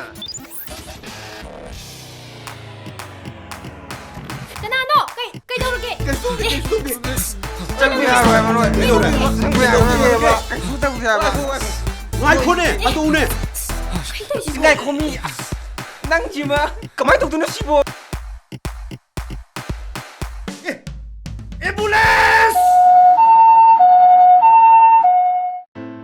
이따 낭이도 그만 있다 아무튼 얘기 ꯑꯁ ꯇꯨꯀꯠꯆꯩ ꯅꯪꯁꯤ ꯀꯔꯤꯅꯣ 얘기 그대로게 ꯀꯔꯤꯅꯣꯅꯦ 그리는 시보 ꯃꯤ ꯂꯥꯛꯄ꯭ꯔꯥ ꯌꯦꯡꯉꯨ ꯆꯠꯂꯣ 이따 너희 락바 양 파래 아이쇼 아나바 항라미니 힙 레미시니 나레나 이따 아이 잘라게 너 악레 비르무고 호이 ꯍꯦꯟꯊꯣꯏ ꯅꯁꯥ ꯈꯔ ꯅꯨꯡꯉꯥꯏꯔꯕꯣ ꯊꯥꯖ ꯅꯪꯁꯨ ꯂꯥꯛꯑꯕ ꯅꯪ ꯋꯥꯠꯂꯝꯕꯅꯤ ꯑꯗꯣ ꯑꯩ ꯀꯩꯗꯧꯔꯒꯦ ꯑꯐꯕ ꯏꯃꯥꯟꯅꯕ ꯉꯥꯛꯇ ꯇꯤꯟꯅꯔꯕꯅꯤ나 ꯅꯣꯏ ꯍꯥꯏ ꯑꯣꯏꯔꯝꯒꯅꯤꯅꯦ ꯑꯩꯈꯣꯏꯅ ꯍꯥꯏꯕ ꯅꯠꯇꯦꯕ ꯊꯥꯖꯅ ꯅꯪꯒꯤ ꯃꯔꯝꯗꯨꯗ ꯍꯪꯕꯗꯨ ꯄꯣꯔꯛꯄꯅꯤ 이만하게 먹은징드네 아이 그때는 강도이지 ꯑꯗꯨ ꯀꯩꯗꯧꯔꯒꯦ ꯑꯩ ꯅꯉꯣꯟꯗ ꯋꯥ ꯑꯃ ꯍꯥꯏꯒꯦ ꯍꯌꯦꯡꯉꯩꯗꯤꯅꯦ ꯕꯥꯠꯔꯨꯝ ꯆꯪꯕꯗ ꯆꯦꯛꯁꯤꯟꯅ ꯆꯪꯉꯨꯀꯣ Thank you for the advice ꯑꯗꯨꯗꯤ ꯆꯠꯂꯒꯦꯀꯣ 바이바이 타자 ꯑꯩꯈꯣꯏ ꯃꯌꯥꯝ ꯉꯁꯤꯗꯤ ꯋꯥꯔꯦꯞ ꯑꯃ ꯂꯧꯔꯦ ꯀꯔꯤ ꯋꯥꯔꯦꯞꯅꯣ ꯉꯁꯤꯗꯒꯤ ꯑꯩꯈꯣꯏ ꯌꯨꯒ ꯑꯝꯇ ꯊꯛꯑꯔꯣꯏ ꯑꯁꯦꯡꯕꯅꯤ ꯊꯥꯖ ꯑꯩꯈꯣꯏ ꯌꯨꯗ ꯅꯠꯇꯅ ꯆꯨꯔꯨꯞ ꯐꯥꯎꯕ ꯑꯝꯇ ꯊꯛꯑꯔꯣꯏ ꯑꯁꯦꯡꯕꯩꯅꯤꯀꯣ ꯑꯗꯨꯗꯤ ꯄ꯭ꯔꯣꯃꯤꯁ ꯄ꯭ꯔꯣꯃꯤꯁ ꯀꯩꯗꯧꯔꯒꯦ ꯊꯥꯖ ꯅꯪ ꯌꯥꯝ ꯊꯛꯒꯠꯂ ꯂꯩꯗꯣ ꯀꯩꯗꯧꯔꯒꯦ ꯍꯦꯟꯊꯣꯏꯗꯣ ꯕꯥꯠꯔꯨꯝꯗ ꯑꯃꯨꯛ ꯆꯪꯈ꯭ꯔꯖꯥꯠꯂꯣ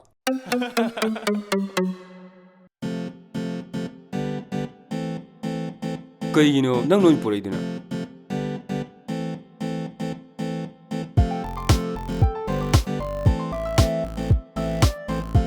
ꯆꯥꯔꯁꯦ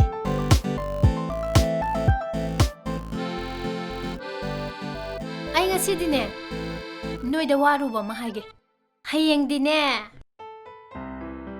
ꯍꯌꯦꯡꯁꯦ ꯍꯌꯦꯡ ꯇꯧ ꯂꯩꯔꯦ ꯀꯩꯗꯧꯔꯒꯦꯕ ꯍꯌꯦꯡ ꯇꯧꯔ ꯂꯩꯔꯦ ꯕꯁꯀ ꯂꯣꯏ ꯅꯥꯟꯊꯣꯛꯈ꯭ꯔꯅꯤ ꯍꯌꯦꯡꯗꯣ ꯑꯩꯒꯤ ꯕꯔꯊꯗꯦꯅꯦ ꯍꯥꯏꯕ Happy birthday Wish you a many many happy returns ꯑꯗꯨꯅ ꯌꯥꯗꯦ ꯍꯌꯦꯡ ꯑꯩꯒꯤ ꯌꯨꯝꯗ ꯐꯖꯅ ꯂꯥꯛꯑꯒ ꯅꯣꯏ ꯃꯌꯥꯝ ꯋꯤꯁ ꯄꯤꯒꯗꯕꯅꯤ ꯀꯩꯅꯣ ꯌꯥꯏ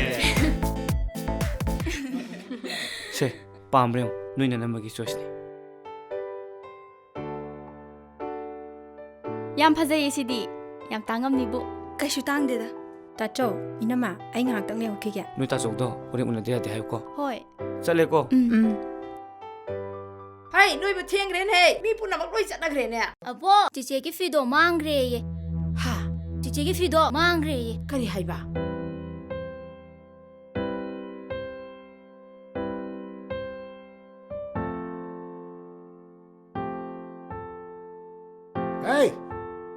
ꯑꯩ ꯅꯪ ꯅꯠꯇꯦꯀꯣ ꯂꯨꯍꯣꯡꯗꯣꯔꯤꯁꯦ ꯃꯤ ꯃꯆꯥꯅꯨꯄꯤꯅꯤ ꯌꯥꯝ ꯊꯨꯅ ꯊꯣꯔꯛꯑꯣ ꯂꯣꯏꯔꯣ ꯃꯣꯏ ꯕꯥꯕꯨ ꯀꯩꯗꯧꯔꯦ ꯑꯩ ꯁꯅꯥ ꯂꯩꯔꯝꯗ꯭ꯔꯦ ꯍꯥ ꯀꯔꯤ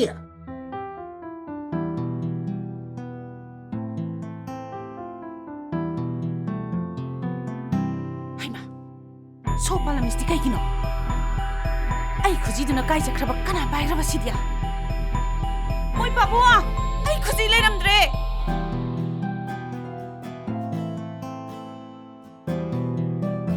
ꯃꯣꯏ ꯕꯥꯕꯨ ꯑꯩꯅ ꯊꯝꯃꯝꯕ ꯃꯔꯨꯞꯀꯤ ꯁꯦꯟꯗꯨ ꯂꯩꯔꯝꯗ꯭ꯔꯦ ꯃꯤ ꯍꯥ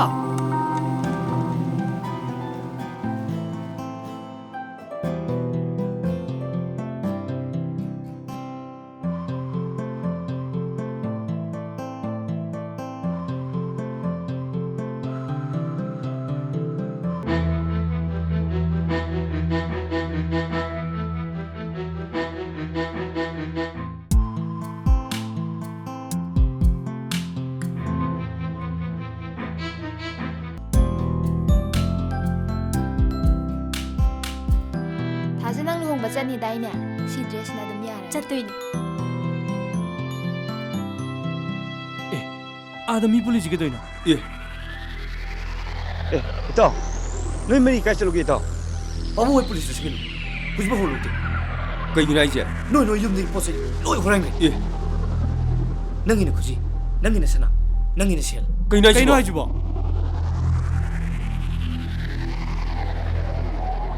होटल चोपेदना युमदा कना संकी कना लाई कनामते यंग्रबनिना मी म्याम अमसु वाले मेदाम ꯑꯩꯒꯤ ꯆꯟꯒꯤ ꯈꯜꯂꯨꯕꯗ ꯑꯩ ꯌꯥꯝ ꯅꯨꯡꯉꯥꯏꯇꯦ ꯏꯕꯨꯡꯉꯣ ꯅꯪꯒꯨꯝꯕ ꯃꯕꯨꯡ ꯑꯃ ꯂꯩꯖꯕ ꯍꯥꯏꯕꯁꯦ ꯃꯆꯟ ꯃꯥꯒꯤꯗꯤ ꯈ꯭ꯋꯥꯏꯗꯒꯤ ꯃꯔꯥꯏꯕꯛ ꯐꯕꯅꯤ ꯍꯨꯏꯗꯤ ꯌꯥꯝ ꯊꯥꯖꯕ ꯊꯝꯗꯥꯏꯅꯦ ꯍꯧꯖꯤꯛꯇꯤ ꯍꯨꯏ ꯂꯩꯔꯦꯅ ꯄꯣꯠ ꯆꯩ ꯂꯣꯏ ꯃꯥꯡꯈ꯭ꯔꯦꯗꯅ ꯏꯕꯨꯡꯉꯣ ꯃꯥꯅ ꯀꯅꯥ ꯃꯦꯗꯥꯝ ꯑꯩ ꯕꯥꯕꯨꯡꯒꯤ ꯅꯨꯄꯤꯅꯤ ꯍꯥꯏꯕ ꯊꯣꯛꯄ ꯏꯀꯥꯏꯖꯩꯗ ꯃꯈꯣꯏꯒꯤ ꯌꯨꯝꯁꯤꯡꯗꯤ ꯌꯦꯡꯁꯤꯟꯕ ꯉꯝꯗ꯭ꯔꯒ ꯍꯧꯖꯤꯛꯅ ꯍꯨꯔꯥꯟꯈ꯭ꯔ ꯀꯥꯟꯗ ꯑꯗꯨ ꯂꯧꯈ꯭ꯔꯦ ꯑꯗꯥ ꯂꯧꯈ꯭ꯔꯦ ꯃꯌꯥꯝꯁꯨ ꯂꯣꯏ ꯋꯥꯠꯂꯤꯗꯅ ꯁꯦ ꯃꯦꯗꯥꯝ ꯍꯣꯏꯁꯨ ꯃꯇꯝ ꯃꯥꯡꯍꯜꯂꯦꯕ ꯍꯧꯖꯤꯛ ꯑꯩꯈꯣꯏ ꯄꯣꯠ ꯆꯩꯁꯤꯡꯁꯤꯗꯤ ꯀꯩꯗꯧꯗꯣꯏꯅꯣ ꯃꯈꯣꯏꯁꯤꯡꯁꯦ ꯀꯩꯝꯇ ꯁꯦꯝꯗꯣꯛ ꯌꯥꯔꯣꯏꯗꯝꯅꯦ ꯃꯦꯗꯥꯝ ꯌꯥꯔꯦ ꯆꯠꯄꯤꯔꯣ ꯑꯦ ꯊꯥꯖ ꯊꯥꯖ ꯅꯪ ꯁꯤ ꯀꯩꯗꯧ ꯂꯥꯛꯏ ꯅꯪ ꯁꯤ ꯀꯩꯗꯧ ꯂꯥꯛꯏꯕ ꯑꯩ ꯅꯣꯏꯒꯤ ꯑꯆꯥꯄꯣꯠ ꯄꯤꯕ ꯀꯧꯍꯧꯔꯦ ꯑꯗꯨꯅ ꯊꯤꯟꯕ ꯂꯥꯛꯏꯕ ꯅꯣꯏ ꯏꯃꯥ ꯄꯥꯕꯨꯡꯒꯁꯨ ꯁꯛꯈꯪꯅꯅꯕ ꯑꯗꯣ ꯁꯤꯗ ꯃꯤ ꯃꯌꯥꯝ ꯄꯨꯜꯂꯤꯁꯦ ꯀꯩꯒꯤꯅꯣ ꯏꯃꯥ ꯃꯥꯅ ꯏꯜꯂꯤ ꯐꯤꯁꯦ ꯑꯩꯒꯤꯗꯨꯅꯦ ꯏꯃꯥ ꯍꯣꯏꯅꯦꯍꯦ ꯃꯥꯅꯤꯅꯦ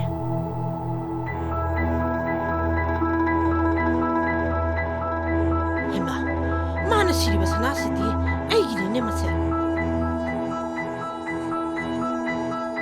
ꯍꯩꯃꯥ ꯁꯤꯒꯤ ꯅꯨꯄꯤꯁꯤꯅ ꯁꯤꯔꯤꯕ ꯈꯨꯖꯤꯁꯤꯗꯤ ꯑꯩꯒꯤꯗꯨꯅꯤꯅꯦ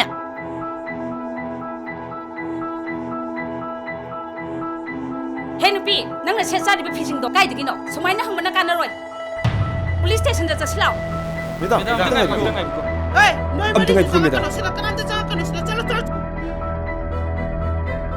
ꯃꯦꯗꯥꯝ ꯃꯥꯅ ꯏꯜꯂꯤꯕ ꯐꯤꯁꯦ ꯑꯩꯅ ꯄꯤꯕꯅꯤ माग सनासिसु अꯩꯅ ꯄꯤꯕꯅꯤ ꯀꯌꯥꯗ ꯉꯝꯃꯤꯕꯅꯣ ꯑꯗꯨꯒ ꯃꯥꯒꯤ ꯈꯨꯖꯤꯁꯤꯁꯨ ꯑꯩꯅ ꯄꯤꯕꯅꯤ ꯌꯨꯝꯗꯒꯤ ꯁꯦꯟ ꯍꯨꯔꯥꯟꯕꯗꯣ ꯑꯩꯅ ꯍꯨꯔꯥꯟꯕꯅꯤ ꯃꯦꯗꯥꯝ ꯃꯣꯏ ꯃꯔꯤꯁꯤꯅ ꯏꯕꯨꯡꯉꯣ ꯏꯀꯥꯏ ꯈꯪꯗꯕꯒꯤꯁꯨ ꯄꯪꯈꯩ ꯑꯃꯗꯤ ꯂꯩꯕꯅꯤ ꯅꯣꯏꯗꯤ ꯃꯗꯨꯗꯒꯤꯁꯨ ꯍꯦꯜꯂꯦꯅꯦ ꯑꯗꯨꯒ ꯑꯣꯏꯗꯕꯁꯨ ꯉꯥꯡꯉꯗꯅ ꯍꯦ ꯅꯨꯄꯤ ꯃꯈꯣꯏꯁꯤꯡꯁꯤ ꯅꯪꯅ ꯂꯣꯏꯅ ꯇ꯭ꯔꯦꯅꯤꯡ ꯇꯝꯕꯤꯔꯦꯅꯦ ꯍꯩ ꯏꯕꯦꯝꯃ ꯃꯕꯨꯡꯒ ꯃꯆꯟꯒꯤ ꯃꯔꯛꯇ ꯅꯪꯅ ꯅꯨꯡꯁꯤꯅꯗꯅꯕ ꯁꯥꯎꯅꯅꯕ ꯈꯠꯅꯅꯕ ꯁꯤꯜꯂꯤꯕꯁꯦ ꯅꯪꯒꯤ ꯀꯔꯤ ꯇꯣꯡꯖꯕ ꯂꯩ ꯍꯥ ꯍꯩ ꯅꯪꯁꯨ ꯅꯄꯨꯟꯁꯤꯗꯣ ꯀꯔꯤꯁꯨ ꯅꯨꯡꯉꯥꯏꯕ ꯐꯪꯂꯣꯏ ꯅꯪ ꯑꯣ ꯁꯅꯥ ꯏꯕꯦꯝꯃ ꯅꯪꯒꯤ ꯕꯤꯖꯤꯅꯦꯁꯇꯣ ꯏꯆꯥꯁꯤꯡꯁꯤꯗ ꯇꯝꯕꯤꯔꯅꯨ ꯑꯇꯣꯞꯄꯗ ꯇꯝꯕꯤꯔꯨꯔꯣ ꯃꯦꯗꯥꯝ ꯄꯟꯊꯕꯤꯔꯅꯨ ꯍꯨꯔꯥꯟꯕꯁꯤꯡꯁꯦ ꯂꯣꯏꯅ ꯐꯥꯗꯨꯅ ꯄꯨꯕꯤꯈꯣ ꯍꯨꯔꯥꯟꯕꯗ ꯁꯧꯒꯠꯂꯤꯕ ꯅꯨꯄꯤꯁꯦ ꯃꯇꯤꯛ ꯆꯥꯅ ꯋꯥꯔꯛꯄꯤꯌꯣ ꯑꯗꯨꯒ ꯑꯩꯒꯤ ꯏꯆꯥꯅꯨꯄꯥꯁꯨ ꯃꯈꯣꯏ ꯈꯨꯗꯤꯡꯃꯛ ꯖꯦꯜꯗ ꯂꯣꯏꯅ ꯅꯝꯁꯤꯟꯒꯗꯕꯅꯤ ꯃꯦꯗꯥꯝ ꯃꯦꯗꯥꯝ ꯃꯥꯕꯨ ꯊꯥꯗꯣꯛꯄꯤꯔꯝꯃꯨ ꯑꯩꯈꯣꯏꯒꯤ ꯏꯔꯥꯜ ꯑꯩꯈꯣꯏ ꯍꯖꯅꯦ ꯃꯦꯗꯥꯝ मादि मरा लेतबनी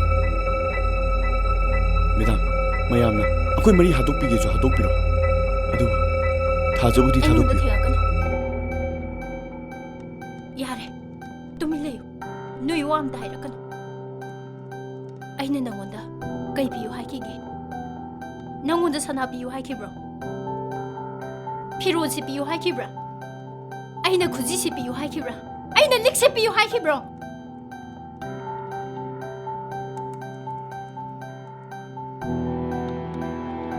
ꯑꯩꯅ ꯑꯄꯥꯝꯕ ꯀꯦꯛ ꯆꯥꯅꯕꯒꯤꯗꯃꯛ ꯅꯣꯏꯗ ꯅꯤꯈꯤꯕ꯭ꯔꯥ ꯅꯁꯥꯒꯤ ꯅꯌꯨꯝꯗꯒꯤ ꯄꯣꯠ ꯍꯨꯔꯥꯟꯕ ꯐꯥꯎꯕ ꯀꯩꯝꯇ ꯏꯀꯥꯏꯕ ꯈꯪꯗꯕ ꯁꯤꯒꯨꯝꯕ ꯍꯨꯔꯥꯟꯕꯒꯤ ꯈꯨꯗꯣꯜꯁꯦ ꯄꯤꯔꯛꯀꯗꯧꯕꯩ ꯁꯔꯨꯛ ꯏꯁꯝ ꯆꯝꯅ ꯋꯥꯅ ꯆꯨꯔꯒ ꯄꯣꯠ ꯑꯃꯇꯪ ꯄꯤꯔꯛꯎ ꯅꯠꯇ꯭ꯔꯒ ꯆꯣꯀ꯭ꯂꯦꯠ ꯑꯃꯇꯪ ꯄꯤꯔꯛꯎ ꯑꯗꯨꯁꯨ ꯄꯥꯝꯗꯦ ꯌꯥꯝꯅ ꯍꯔꯥꯎꯅ ꯊꯃꯣꯏ ꯁꯦꯡꯅ ꯅꯪꯒꯤ ꯅꯄꯣꯛ ꯅꯨꯃꯤꯠꯅꯤ ꯌꯥꯝꯅ ꯅꯨꯡꯉꯥꯏ ꯌꯥꯏꯐꯕ ꯑꯣꯏꯌꯨ ꯑꯗꯨꯇꯪ ꯍꯥꯏꯔꯕꯁꯨ ꯑꯩꯅ ꯍꯔꯥꯎꯖꯒꯗꯕꯅꯤ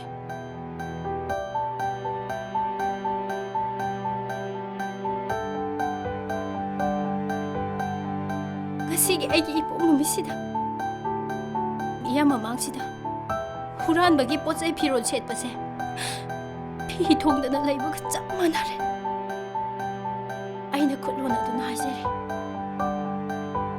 ꯅꯣꯏꯅ ꯍꯨꯔꯥꯜꯂꯒ ꯄꯤꯔꯛꯄ ꯐꯤꯔꯣꯜ ꯁꯅꯥꯁꯤꯡꯁꯦ ꯁꯦꯠꯂꯒ ꯂꯩꯕꯁꯦ ꯍꯤꯡꯅ ꯍꯤꯡꯅ ꯃꯩ ꯊꯥꯕꯒ ꯆꯞ ꯃꯥꯟꯅꯔꯦ ꯑꯩ ꯑꯃꯠꯇ ꯄꯥꯝꯗꯦ ꯑꯃꯠꯇ ꯄꯥꯝꯗꯦ